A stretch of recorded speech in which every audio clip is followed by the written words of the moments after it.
¿Qué tal? Buenas tardes. Mi nombre es Ignacio José López. Soy adjunto de la materia Realidad Social Latinoamericana y Derecho de la cátedra del doctor Pedro Bautista Tomás. Hoy vamos a hablar de los populismos y sobre todo en esta primera etapa vamos a hacer hincapié en el concepto y las características. Para entender el tema tenemos que hablar del periodo que va de 1930 a 1960. Vamos a ver que como consecuencia de la crisis de 1930, los países de América Latina tuvieron serias dificultades para exportar sus productos agropecuarios, sus productos mineros, sus productos petroleros, y esto trae como consecuencia un cambio del modelo económico. Vamos a ver una mayor participación del Estado, un Estado que va a ser paternalista, que va a ser protector, y al mismo tiempo vamos a ver que se busca la sustitución de importaciones. O sea, ¿qué es lo que se va a buscar? Se busca que, como no podemos importar manufacturas de Europa y de Estados Unidos, vamos a procurar producir acá aquellos productos que tanto necesitamos. Y al mismo tiempo vamos a ver que vamos a tener una fuerte migración interna dentro de los países. O sea, la gente que no consigue trabajo en el campo, ¿qué hace? Se dirige a las grandes ciudades en busca de ¿qué? De una mejor calidad de vida para ellos y para sus hijos. Y vamos a ver cómo en las grandes ciudades de América Latina comienza a surgir una gran clase obrera, o sea, vamos a ver el surgimiento de talleres, de fábricas y una consolidación de los sindicatos. Dentro de este contexto vamos a ver que surgen líderes carismáticos que buscan sobre todo la alianza de clases, o sea, la integración de estos sectores populares, mediante el otorgamiento de derechos laborales, protección de los niños, protección de la ancianidad, y al mismo tiempo buscan el desarrollo económico del país. ¿A través de qué? A través de un fuerte apoyo a la industria nacional, a través de la consolidación de la industria nacional. En el caso argentino vamos a ver la estatización de empresas de servicios públicos, la estatización de la banca y un fuerte desarrollo industrial a través de planes quinquenales. Ahora les voy a dar el concepto de populismo que lo tomo del sociólogo argentino Torcuato Di Tella. El concepto es el siguiente. Este término se ha generalizado, sobre todo en América Latina, para designar movimientos políticos con fuerte apoyo popular, pero que no buscan realizar transformaciones muy profundas del orden de dominación existente, ni están principalmente basados en una clase obrera autónomamente organizada. Esto es lo que Torcuato Di Tella define como populismo. Ahora les voy a dar las características del populismo que da Torcuato Di Tella. La primera es, hay un apoyo de masas movilizadas, pero aún poco organizadas autónomamente. La segunda es, existe un liderazgo fuertemente anclado en sectores externos a las clases obrera o campesina.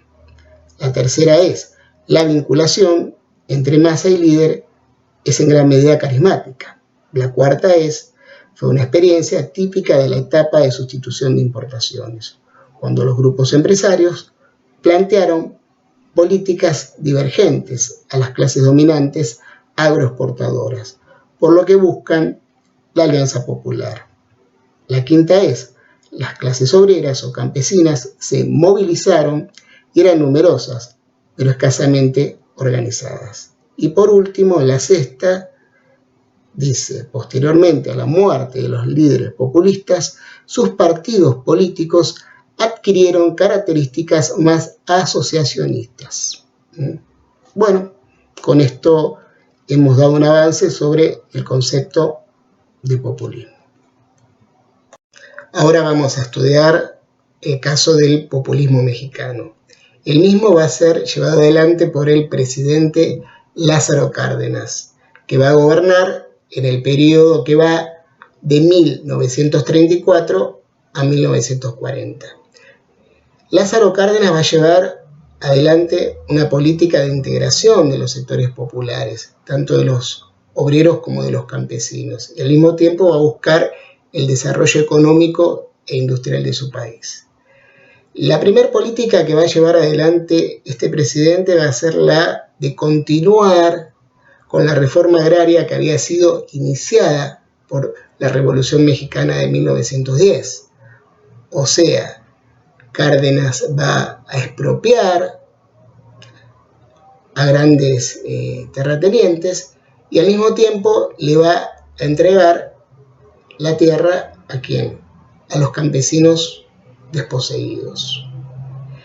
Y para evitar que se reduzca la producción agropecuaria, va a organizar un sistema en base a los ejidos comunales. ¿Qué son estos? Son especies de cooperativas rurales en las cuales el Estado le entrega la propiedad al ejido y a su vez el ejido le distribuye las tierras ¿a quién? A los campesinos que la necesitan.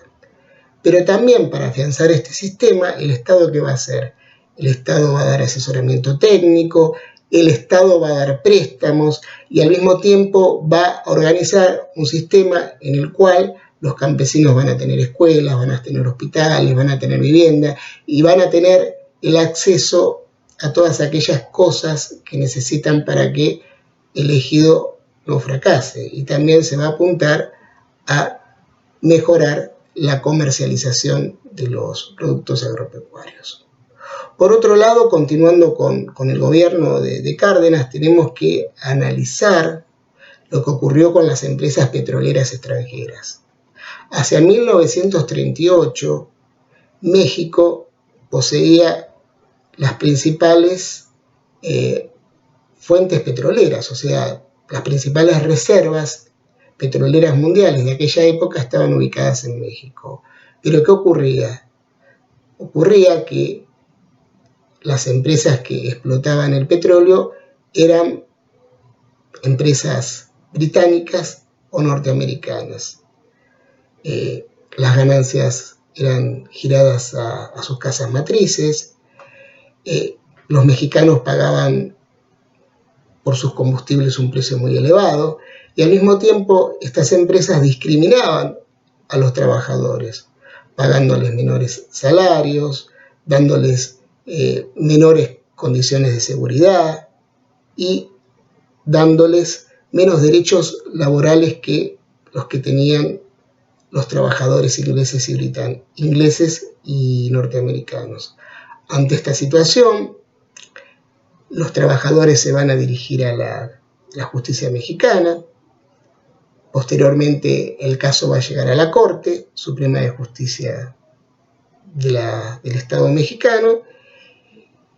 ¿Y la Corte qué va a hacer? La Corte va a fallar a favor de ¿quién? De los trabajadores. Las empresas extranjeras se niegan a cumplir con la orden emanada de la sentencia de corte, y ante esta situación Lázaro Cárdenas toma la decisión de nacionalizar el petróleo. O sea, ¿qué va a hacer? Va a expropiar a estas empresas petroleras, va a expropiar los pozos de petróleo, va a expropiar las destilerías, va a expropiar las estaciones de servicio, y esto va a hacer que el gobierno mexicano entre en conflicto con Estados Unidos y con el Reino Unido. En el caso de Estados Unidos, el gobierno de Franklin Delano Roosevelt, dentro de la política del buen vecino, tolera esta situación. Y en el caso del gobierno británico, el mismo toma la decisión de romper relaciones con el Estado mexicano. Las relaciones diplomáticas recién se van a recomponer en 1942, momento en el cual México le declara la guerra al eje. Bueno, hasta acá estamos con el caso mexicano. Ahora vamos a hablar del populismo en el Brasil. Para entender lo que fue el populismo en Brasil, tenemos que analizar primero la figura de Getúlio Vargas.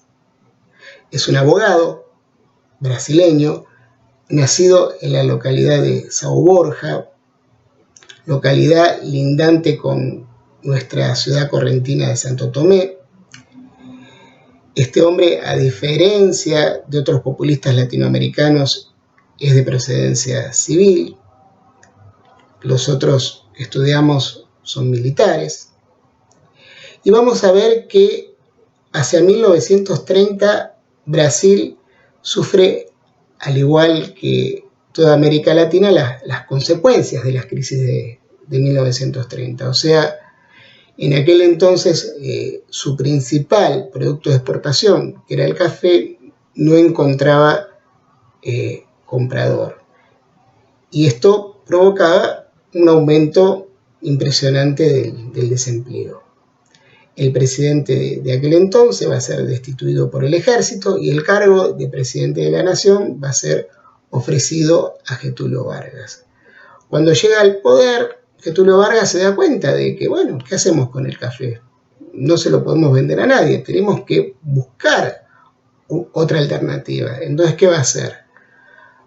Va a procurar que Brasil se industrialice. ¿Por qué? Porque la producción agropecuaria para este momento había dejado de ser el negocio que era hasta ese momento. Bueno, va a realizar una reforma de la Constitución en 1934 y va a conseguir su reelección. Pero hacia 1937, agobiado por los comunistas y por los fascistas, va a tomar la decisión de ¿qué?